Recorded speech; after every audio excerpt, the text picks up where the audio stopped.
We're living in a world that sometimes it seems it's upside down. What's right is understood as being wrong, what's wrong is right. We live in a world sometimes where it seems very difficult to really feel a sense of hope.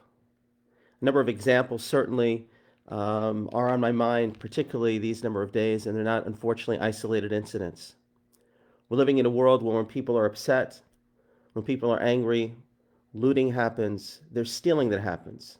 That's considered, unfortunately, normative behavior in certain communities, to tear down statues if I don't like them, to steal if I'm upset.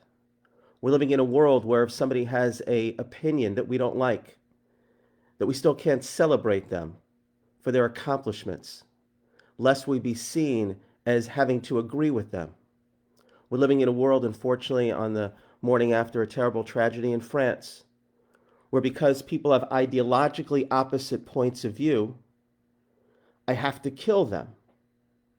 That is a dark world, and that is not the world that we should be living in, and that is not the world we have to live in.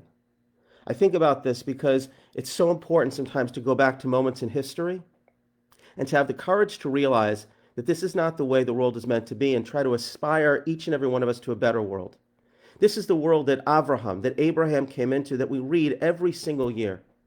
Abraham was a monotheist. He was somebody who believed that every human being was created in God's image. And yet he lived in a dark world, in a difficult world. He was surrounded by idolaters, by people that in many ways were the polar opposite of what he believed in.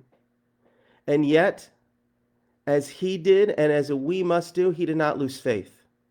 And it says at the very beginning of this Torah portion, he was one man, and he said to himself, and he could have said to himself, the whole world is confused. The whole world sees right as wrong and wrong is right. What am I to do? But the greatness of Abraham was to teach us that one person can have the impact, one individual at a time, to spread light and to help uplift the world. And he did not have influence by imposing his will. He did not have influence by preaching to other people. He had influence by calling out in the name of God. What does that mean to call out in the name of God? To call the name of God is to lead a life in which in all of my communication, I number one, appreciate the blessings that I have, and I see God in every human being. One of the great commentators, Rabbi Naftali Tzvi Yehuda Berlin, from the 19th century, pointed out the greatness of the patriarchs in the Bible was that even though they were surrounded by people who were unlike them, that believed the polar opposite of them, they acted to them with the generosity of spirit. They saw that they were children of God like everybody else. Even though they had different political points of view and different ideological points of view. It's inexcusable that we have forgotten in our country that we are one nation under God. Being one nation under God means that I don't see people as left, right, Republican, Democrat. It means that if somebody has another point of view, that I still value them for who they are. That I'm willing to listen to them. That I'm open to their points of view. And it's that sense of faith and renewal that Abraham had. In fact, the prophets call the book of Genesis the book of Yesharim, Yashar, because he dealt with everybody with a sense of what we say, a Yiddish term, menschlichkeit, generosity. He welcomed people into his home, even though, again, they believed the opposite of him.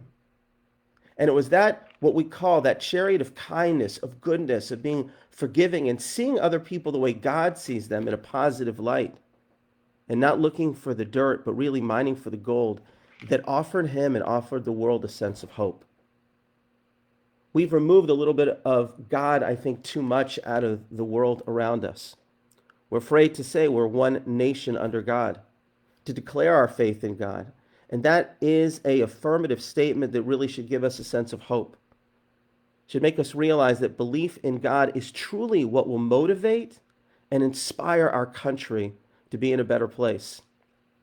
Think tanks, articles are nice, programs are nice, but at the end of the day, when one has a consciousness that God has created me and that God has created every other human being, and also that I have a responsibility, I have a calling in this world to help answer God's call and make the world a better place, then that will motivate us, number one, to lead a life that is rooted in eternal ethics, to respect other people's property, to celebrate other people's accomplishments, to understand that I don't need to believe in what you believe in to still love you and to understand that you're family.